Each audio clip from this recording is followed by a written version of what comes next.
My name is Ken, but my friends call me Ken Dog, and I'm inviting you to join me as I travel down the Mother Road, Route 66.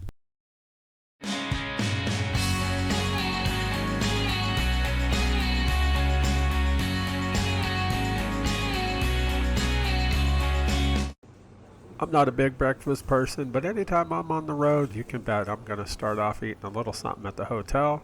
It wasn't the best, but it was something. And I knew I wanted to hit the road soon because I slept really good last night, except for when this storm moved through. Storms always seem to find me. But I was headed into downtown Pontiac. I wanted to get to that Route 66 Hall of Fame Museum because I wanted to see it before I had to hit the road. I was really rushing this morning. Starting off day number 2 here at the Route 66 Hall of Fame Museum in Pontiac, Illinois. Gonna go and check things out before I hit the road towards Springfield. It's bright and early. I really thought I'd be the first one here, but when I went in, I found out there was already a couple other people there, and coincidentally, a couple that I had seen a few times before on the trip yesterday, and I'll see again. But, that's how it goes when you're on the road. Perimeter of the room to St. Louis, it's just Illinois. The second floor, we have an exhibit called Life in the 40s. It's like going back to Grandma's house with the furniture and the clothes and the toys. You mean like her and you and I were born?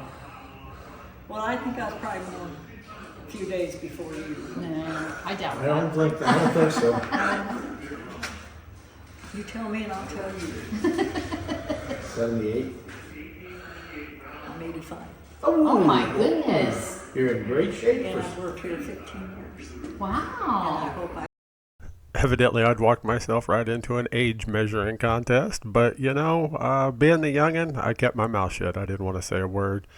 But this museum is really cool. It's got different sections about Illinois all around it. And so I took some time and just walked around and slowly enjoyed what I could of it. So let me show you.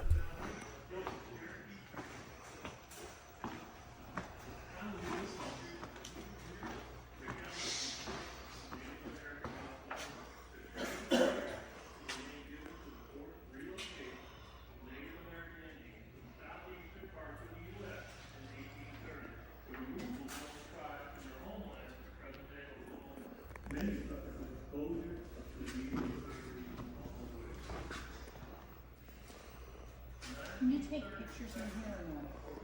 Can you?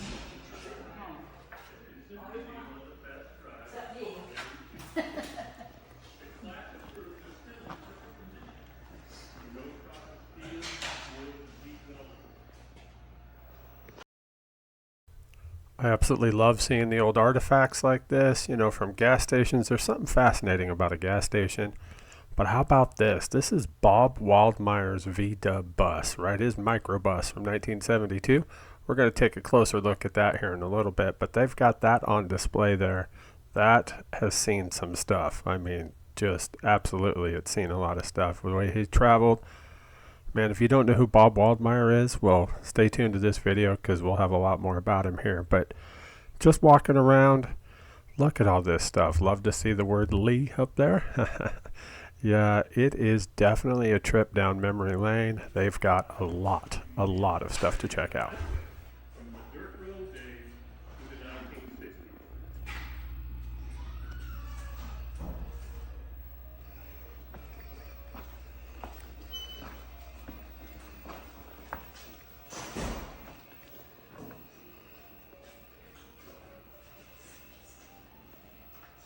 Elk City is home to the National Route 66 Museum.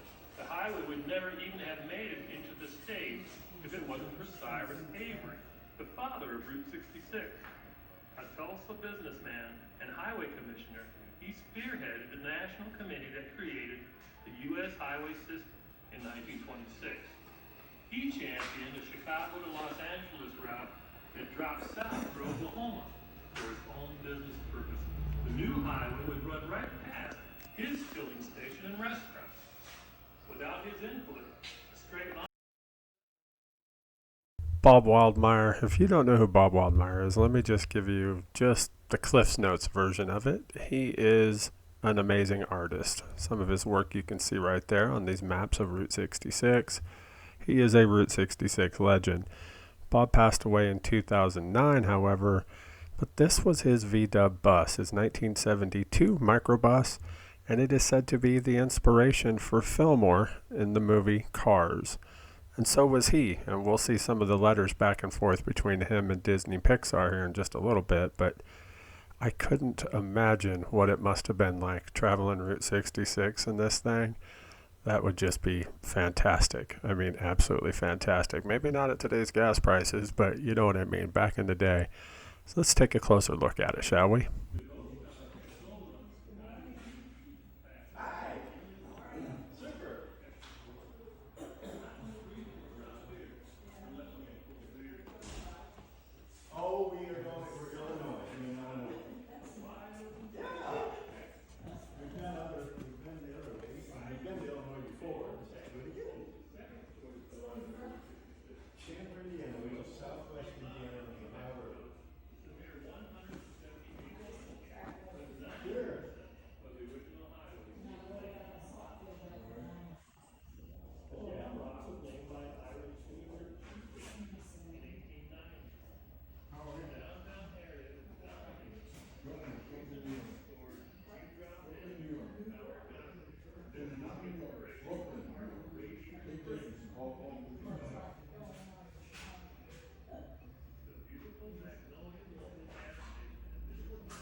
If you've been watching my traveling videos, especially my series here on Route 66, you've heard me say it many times before. To me, a tank of gas in a car is just freedom, man. It's a reason to be out there and seeing things. This epitomizes, traveling and being out on the road. I would love to have been able to done a road trip with Bob Waldmeyer. I think it would have been life-changing, honestly.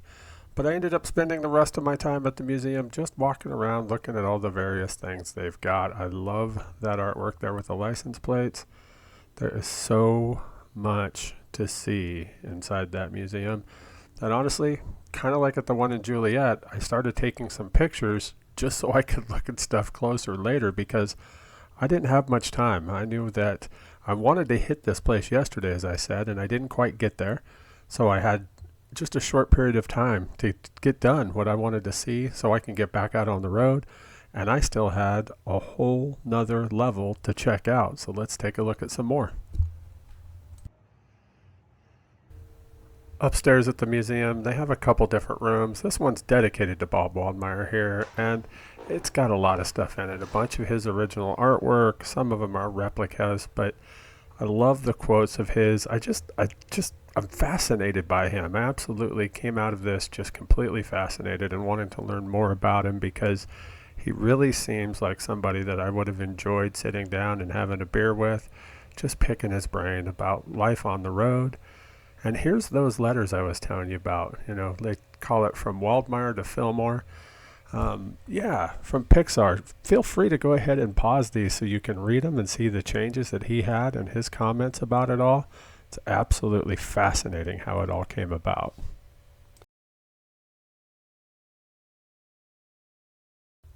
The entire museum is great. It's run solely off a donation only. So, you can give them what you can or what you want to. They also have a gift shop there, of course, as most places do. And I did buy a few things, including a really cool glass Route 66 Christmas tree ornament. That's kind of the thing that my wife and I collect. And I absolutely loved it. It was red, white, and blue, so I got it. And just took it all in before heading back out to the car to hit the road. Oh man, Pontiac. That museum was amazing. I'd hoped to spend maybe 15 to 20 minutes there. I ended up spending a little over an hour, and I really rushed through it. They have a whole lot of stuff to see. The entire route in Illinois is displayed in different cases. They have a ton of stuff from Bob Waldmeyer downstairs and upstairs.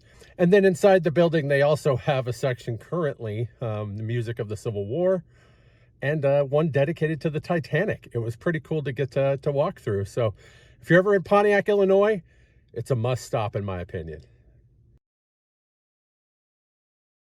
With one more quick look at Bob's land yacht, I was back out on Route 66. I had to keep moving. There was a lot more still to see. And my next stop was going to be just on the outskirts of Pontiac at a police station. That's right, this is an old police station here. What makes this very interesting is that if you look at it from the top, it looks like a pistol. Of course, I couldn't see it from that angle, but it was really neat to get to read about it and everything. And this right here really fascinates me too, because you've got the driveway for the police station, and then you've got an old alignment of Route 66, and then you have the current alignment of Route 66. I just love being able to see the old and the new right next to each other. That is just so cool. So let's take a look.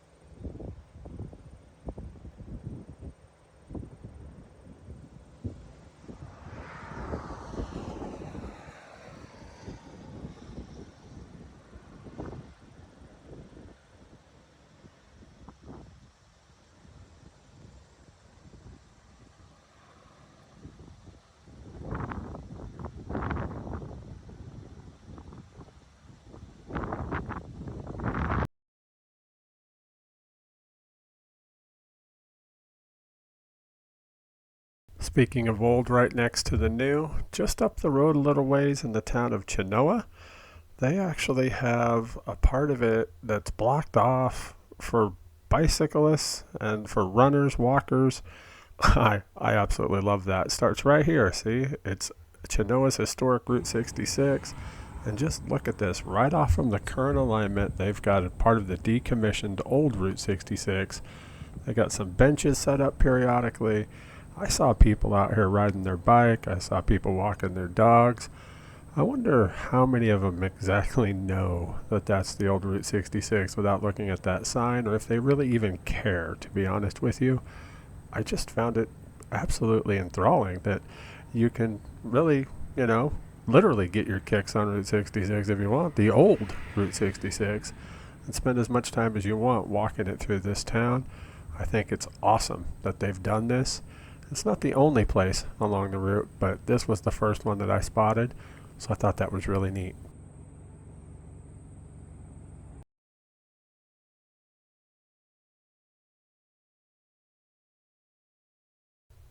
Just up the road in Lexington is Route 66 Memory Lane. Yeah, this is a 1-mile stretch of the original Route 66 that was dedicated in 1926, but has been restored back to its 1940s era appearance, including vintage billboards and even some Burma-shaped signs.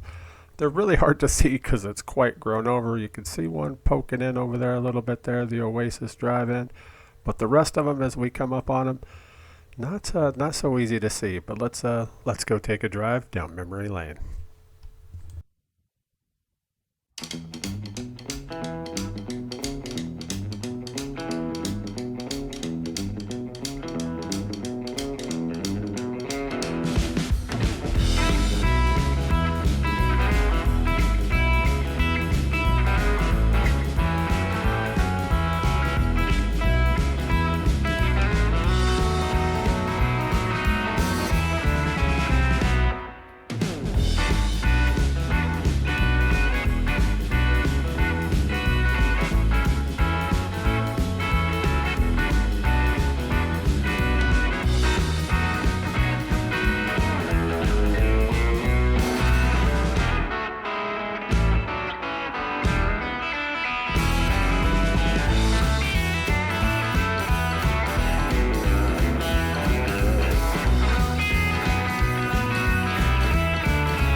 After coming out of memory lane there, it brought me through some cornfields, some old homes here that look like they've been there for ages, and past this cemetery that I took a moment to just take it in, you know.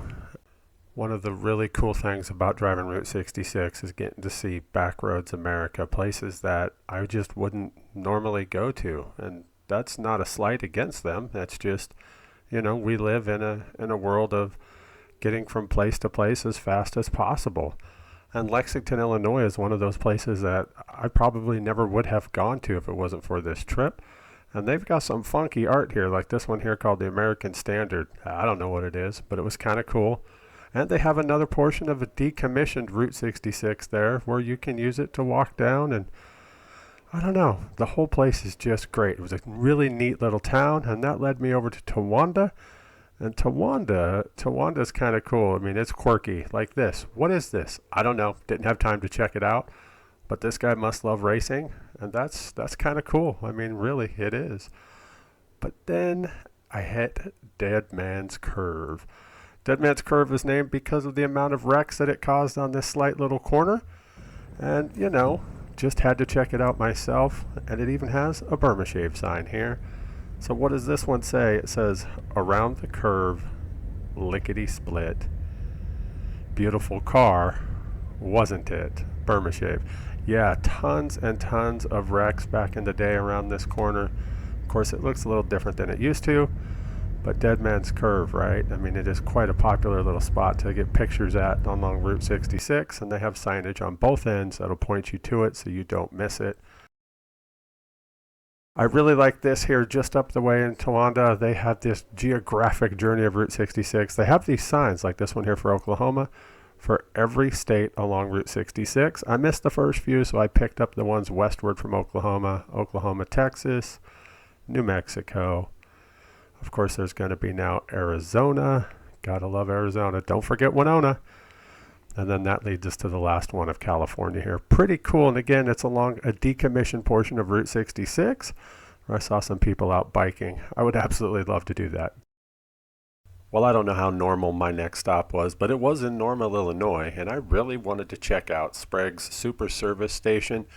You know, it's one of those things that I've heard so much about when I was planning this trip. And of course, Ryburn Place there, it's got a little gift shop and stuff there, but it was closed. Yeah, absolutely closed. So, I don't know, it seems to be becoming a recurring part of this second part of my Route 66 trip. Places that are closed. I didn't go through that on my first part, but here I have been. There's been a lot of them, but I did get to at least check it out from the outside, and this station was opened in 1931 and it operated through 1976. It is on the National Register of Historic Places, so it's going to be around even if it's not open when you're there. Normal was fun. It was a nice little stop. I was glad I was able to get out, stretch my legs a little bit, but since Ryburn Place there at Sprague Super Service Station there wasn't open, I decided, you know, I'm just going to keep moving on down the road. So that's exactly what I did. Took a few pictures from the car, and then I just kept driving because up the road a little ways, a little further down an original portion of Route 66, yeah, I was going to get into Bloomington and then into Springfield, and in Springfield sits Abe Lincoln. There he is right there. So I wanted to go by and definitely check him out, you know, and just circle the town square. Again, didn't have much time to stop. That is definitely a town that I could spend a lot of time in if I let myself. But I didn't. So I just kept moving on down the road. And that brought me, well, to a town named, same as my mom, so I had to take a photo of that. Down here to Funk Prairie Home Museum, and beyond that to Funk's Grove. This was a cute little place, but I really had my mind set on some pure maple syrup. Yeah, at Funk's Grove. If you've never heard of this place, it's amazing what they do here. The things that they make with this maple syrup, it's absolutely fantastic. Notice it is syrup, not syrup, syrup. And there, they tell you exactly why if you want to pause that and read it. Otherwise, yeah, I had fun talking with the owner there. Took a quick picture, grabbed me a couple things like this maple ice cream. It's a small little thing, comes with a wooden spoon. Luckily, I had a plastic one because I broke that sucker almost immediately. It was good. it was really good, honestly. It's got a really good maple flavor, and I did buy me a jug of their maple syrup that I still have in my fridge, and it is amazing. I use it for everything that I need maple syrup in. But once I left there, back out into the corn, that brought me to McLean, Illinois. What is McLean famous for? As far as I could tell, this right here, the Dixie Truck Stop, right? It is huge. It's got a lot of cool things you can buy inside. But, you know, I think I like the outside better here, because check out those photos from along Route 66. That was really neat. Inside, up on the walls, just covered with Route 66 stuff. I absolutely love seeing that. Prices weren't too bad either. They had history of a bunch of different players in the 50s and 60s, like Elvis here and Al Capone, and I don't know, there were quite a few others. I couldn't help but notice Al was stationed right by the bathrooms. I don't know if that's a slight against him or just purely coincidental. Their restaurant's quite famous. I don't know, I didn't really get much of anything. Grabbed me a soda, took a selfie just to prove I was there, and then I hit back out on the road. My next stop was, well, right across the street at the McLean Depot, or what once was the McLean Depot. It's got some, you know, shady characters standing there. These cardboard cutouts are metal, maybe they are. I don't know what it is, but this used to be a really famous depot here. Yeah, really quick photo opportunity of McLean, and then it was on the road, headed towards Atlanta, Illinois. Yeah, Atlanta is a really neat little place, and I'm going to talk about it more here in a little bit. But it wasn't that bad of a drive, honestly, but my anticipation built because I really wanted to get there. I had something that I wanted to see. Let's check that out.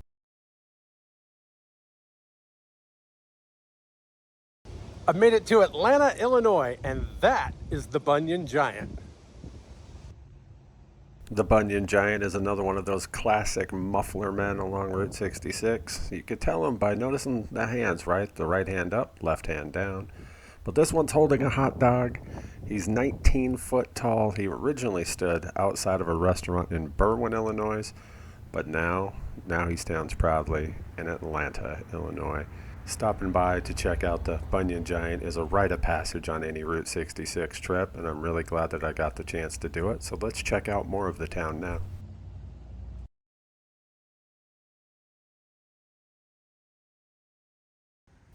Just up on the corner from the Bunyon Giant, they've got this little Route 66 park. I love these shields, these hand-painted shields on the outside that depict the different areas of Route 66, done by children, was my understanding, from the local area.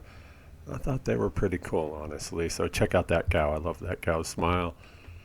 It was really neat. So I spent a little bit of time in that park, and then I headed back in to the main part of town over by the Bunyon Giant just to check out things again, take a few more pictures. I don't know, this town was really, really cool. It was very quiet the day I was there. I even left one of my stickers on the board there. But it was neat. It was really a cool little place. Really wish I could have spent a little more time there. I felt rushed. I don't know, I was probably there about an hour or so, but I still felt really rushed. But I love my time in Atlanta, Illinois. I didn't even know there was an Atlanta, Illinois. I'm one of those that anytime I think of Atlanta, I think of Georgia. But this time it's Atlanta, Illinois. So I said goodbye to the Bunyon Giant, one of those stops that you really look forward to on Route 66. And then I went over to one of the new ones over there at the American Giants Museum that wasn't open. But I took a little bit of time to check it out, and I think this is a great spot to end this video.